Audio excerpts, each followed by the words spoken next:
Hello friends, कैसे हैं आप सब लोग and thanks for watching my channel. दोस्तों, वीडियो शुरू करने से पहले रिक्वेस्ट है कि आप वीडियो को आखिरी तक देखें ताकि जो भी मैं चार्ट के बारे में एनालिसिस, ट्रेंड और डिस्क्रिप्शन बता रहा हूँ वो आपको बिना इंटरप्शन के समझ में आए।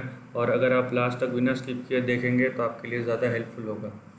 और साथ ही में दोस्तों नोटिफिकेशन का बेल भी दबा दें ताकि जब भी मैं कोई नया वीडियो अपलोड करूँ तो आपको वो नोटिफाई हो जाए। चलिए दोस्तों, वीडियो शुरू करते हैं। और ये जो आप चार्ट देख रहे हैं, ये स्ट्रॉन्ग चार्ट है Nesco limited, NESCO, capital good sector की है, इंजीनियरिंग, इंडस्ट्रियल इंजीनियरिंग का। ये चार्ट मेरे को देख के इन्फोसिस के चार्ट की याद आती है। बिल्कुल उसी टाइप का चार्ट पैटर्न है।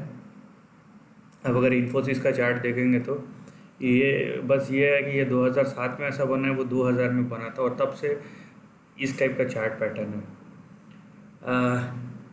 तो करेंट ट्रेंड देख लेते हैं पहले, उसके बाद हम डिस्कस करेंगे।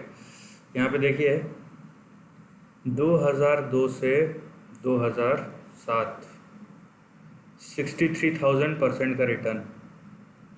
और अगर आपने अभी तक होल्ड करके रखा है तो वो 1,73,000 जाता है, राइट। तो नो डाउट कि ये स्टॉक ने जिस टाइप का परफॉर्मेंस दिया है अभी तक वो एक्स्ट्रा ऑर्डिनरी है। और इस कंपनी का मार्केट कैप जो है अराउंड 2,000-3,000 करोड़ के बीच में, तो बड़ी कंपनी नहीं है। लेकिन देखिए, बात यहाँ पे समझने की ये है कि जनरली कोई भी कंपनी चाहे कितना बड़ा हो या छोटा हो, अगर इतने छोटे टाइम में इतना तेज़ छलांग लगाता है तो प्रॉब्लम वो ये है कि वो कंसोलिडेशन जोन में चले जाता है। देखिए, ये ज़रूर अप ट्रेंड से है, यहाँ पे देखिए तो है अप ट्रेंड है, लेकिन ये किस तरीके का अप ट्रेंड है वो देखने वाली बात है। मेरे बोलने का मतलब ये है, आप ये देखिए, यहाँ तक देखिए आप शेयर प्राइस किस स्पीड से बढ़ा है। उसके बाद अगर आप देखेंगे, ये जो देखेंगे ये ट्रेंड पूरी तरीके से घूम गया। यहाँ पे आप देख रहे हैं कि ये जो लाइन खींचा है कितना डाइवर्ट है। सो जब इतने छोटे स्पैन में इतना बड़ा रिटर्न देता है तो जाहिर सी बात है कि आगे आने वाले टाइम में ज़रूरी नहीं कि उसी स्पीड से रिटर्न दे। तो यहाँ पे आपको वो चीज़ दिखेगा। नाउ अगर हम अभी करंट पैटर्न की बात करें, अब देखिए यहाँ पे ये काम नहीं करेगा। सो हम लाइन खींच के ही डिराइव करने की कोशिश करते हैं। अब देखिए यहाँ पे जो सपोर्ट आ रहा है वो कहाँ पे आ रहा है, ये यहाँ पे पुराना लाइन है वो दोनों के बीच में है। मतलब ये जो पुराना जो रेजिस्टेंस है, यहाँ पे जो एक 2007 का रेजिस्टेंस है और जहाँ पे 2015 सपोर्ट लिया वहाँ पे दिख रहा है। उसके बाद अब इसको थोड़ा सा एक्सपेंड करेंगे हम, सो हमको समझ में आएगा। ये देखिए यहाँ पे आपको सपोर्ट दिखेगा इंटरमीडिएट टर्म में, यह है आपका 407 के आसपास, 400 से 407 के आसपास। और यहाँ पे ऑलरेडी सपोर्ट लिया था 400 के आसपास, वहाँ से ये 524 तक गया था। वहाँ से 524 से 421, मतलब 100 रुपये से ज़्यादा का यहाँ पे अब देखिए कि ड्रॉप है। और ये जो करंट चार्ट ट्रेंड है ये, और यहाँ पे देखिए ये ऐसा घूम गया है, यहाँ पे आपको दिख रहा होगा।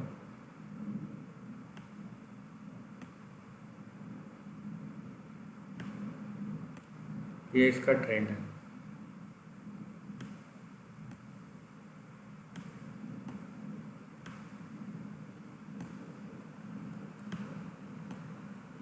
सो अभी अगर इस ट्रेंड को देखते हैं तो पहली बात तो ये 400 के नीचे नहीं जाना चाहिए। 400 के नीचे गया तो यहाँ पे हमारा जो लॉन्ग टर्म जो सपोर्ट आ रहा है वो 274 275 का आ रहा है, जो कि बड़े ट्रेंड के हिसाब से ये जो ट्रेंड है उसके हिसाब से ये सही है। यहाँ तक आना चाहिए और आ भी सकता है, प्रोबेबिलिटी है। सो ये दोनों के बीच में है रिस्क रिवॉर्ड।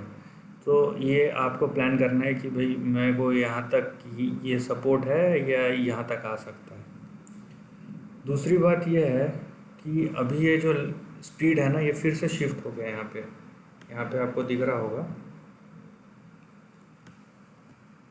यहाँ पे देखिए आप, पहले ये वाला लाइन था, अभी ये वाला लाइन हो गया है। सो इसका मतलब क्या है?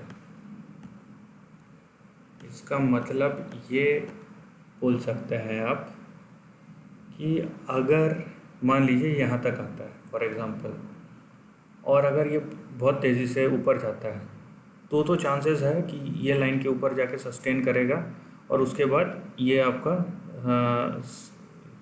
रेजिस्टेंस लेवल है।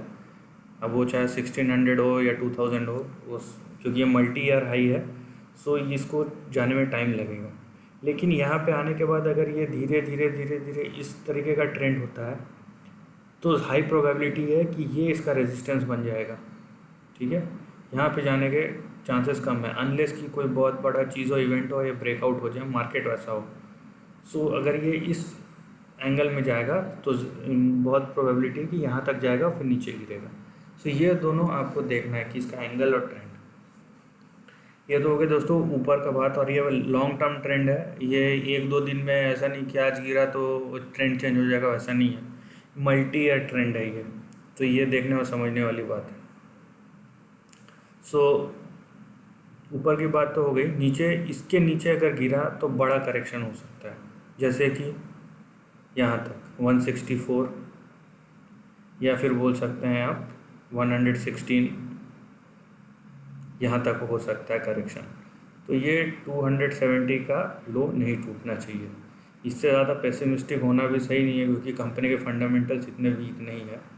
फिर भी अगर यहाँ पे कोई ट्रेंड दिख रहा है, ये देखिए यहाँ पे एक ट्रेंड दिख रहा है, यहाँ पे एक ट्रेंड दिख रहा है, तो ये कहाँ इंडिकेट कर रहा है? ये 160 के आसपास इंडिकेट कर रहा है, जो कि मैं पहले बोला, ये 156-60 के आसपास।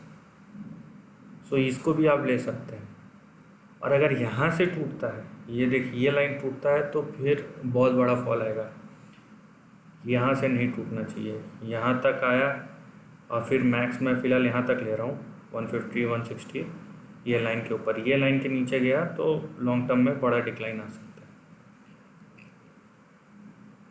तो फिलहाल इस रेंज के अंदर है। आप मेजर सपोर्ट ये वाला है। यहाँ से जब बाउंस बैक आएगा तो मैंने आपको बोला कि किस स्पीड से जाता है ऊपर, उस हिसाब से आपका लॉन्ग टर्म टारगेट डिसाइड होगा।